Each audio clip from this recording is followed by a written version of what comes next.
Hello mga ka-helper, for this video pakita natin sa iyo paano ikakabit yung RepNet tsaka paano siya i-assemble.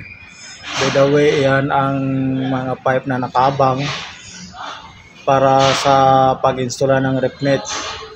At saka dyan magdugtong-dugtong ang pa-reduce galing dito sa outdoor. Dito po manggagaling yung pinaka-main branch na outdoor namin. Saka ito po ang itsura ng RepNet natin. Yan po, may reducer siya. At ito po ang kanyang manual sa di pa kabisado sa ano nyo. Kung saan ka pwedeng magputol at mag-reduce. At ang balot naman niya ay foam. At ganyan po maging diskarte pag balot natin dyan. Yan po pang malakasan natin mga kaibigan, mga katrabaho, mga kapamilya. Ang gagamitin lang namin naman ay ito lang yung map gas at gamit tong silverad. Ang silverad na ito ay di na kailangan ng borax. Ayan, ang silverad na yan ay tinang iba dyan sayang tanso din.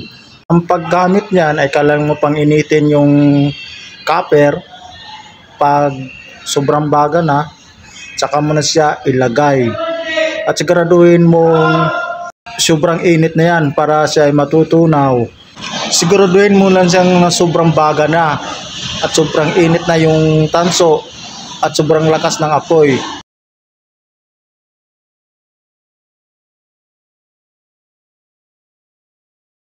Ganyan po nangyayari kasi nagre-reduce siya ng copper galing ng malaki papuntang maliit. At may iba na ring RepNet na naikabit na. Ngayon, i-assemble naman natin ang ating RepNet. Kailangan talaga siya mag-match doon sa dulo at dugtungan niya. Ang ibig sabihin kasi dyan, kailangan mo mag-reduce sa dulo galing ng outdoor hanggang sa indoor.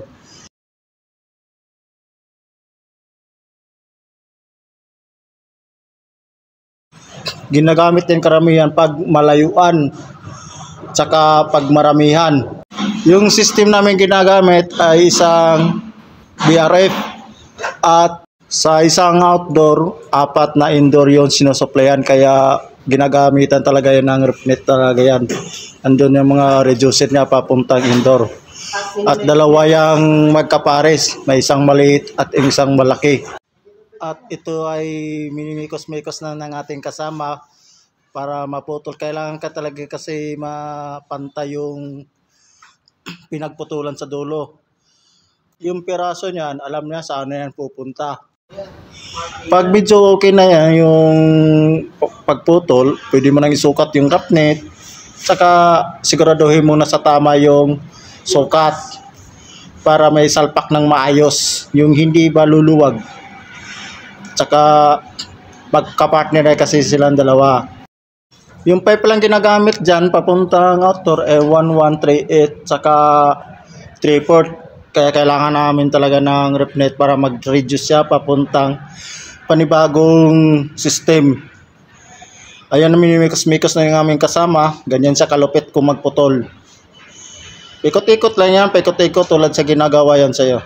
Tapos yung ginagamit niya pala, yung wala pang alam dyan, yung tinatawag namin na tube cutter. Ginagamit yan pang copper.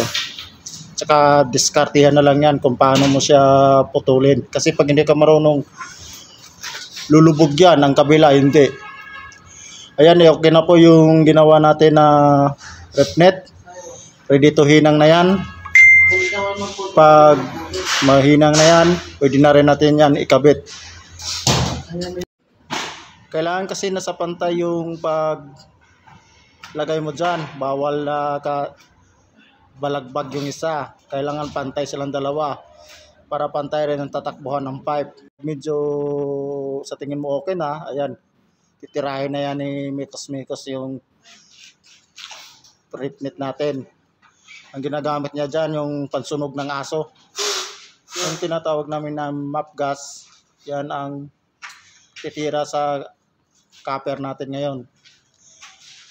By the way, yung paghihinang dyan ay talagang sobrang baga yan, yung bagang-baga. Kailangan sunog na sunog yan. Makikita mo naman kasi pumupula yan. At saka makikita mo kailangan malakas yung apoy mo dyan at tutukan mo ng tutukan para pag bumabaga na, tsaka mo nalagyan ng silver rod. By the way, kailangan mo talaga dyan ng kunting pasensya kasi medyo matagal talaga yan. Ayan ang mga tirador namin sa aming grupo. Pang mikos-mikos yan. Pag bumabaga na, pwede na natin yan lagyan ng silver rod. Hindi yan silver baka nakasabi nyo yung silver yan. Ano yan? Isang copper din yan na panghinang dyan sa copper pipe. Tanso din yan ang panghinang namin, hindi yan silver.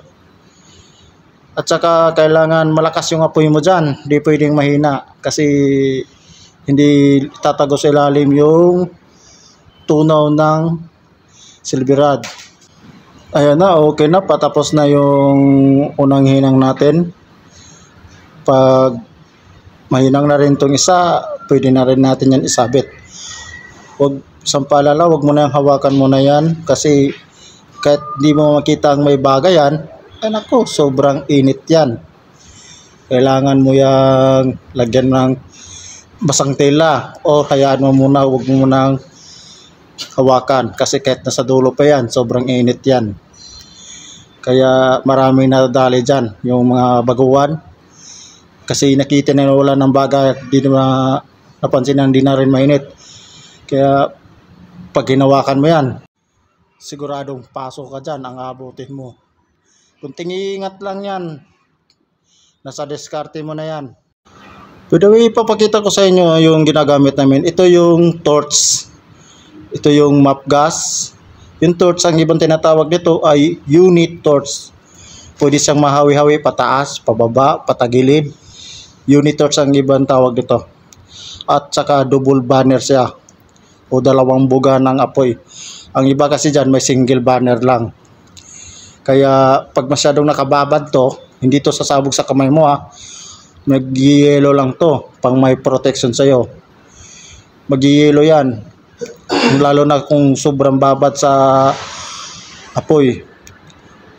Ayan po, okay na po yung kinabit nating ref net. Pwede na, yan na po, sinabit na po natin yung ref net. Kaya yan po maging itsura niya. Dudugtungan pa namin yan papuntang kabilang unit. Yan po maging itsura niya, dugtong sa taas. At yung nakikita nyo dyan, yung isang pipe na bakante, yan po idudugtong rin din yan. Ref net yan ang gagawa dyan. At idugtong na rin ang isang kabilang side. Yan po maging itsura niya sa yung ginawa natin kanina. Idugtong natin yung isa pang pipe. Yan po maging purpose niya. Galing malaki, papuntang maliit. Kumbaga siya ay magiging reducer pipe.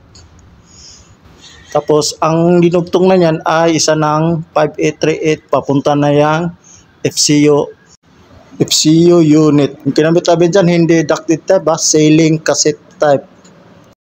Ayan na po maging resulta. Maraming salamat sa inyong tanan.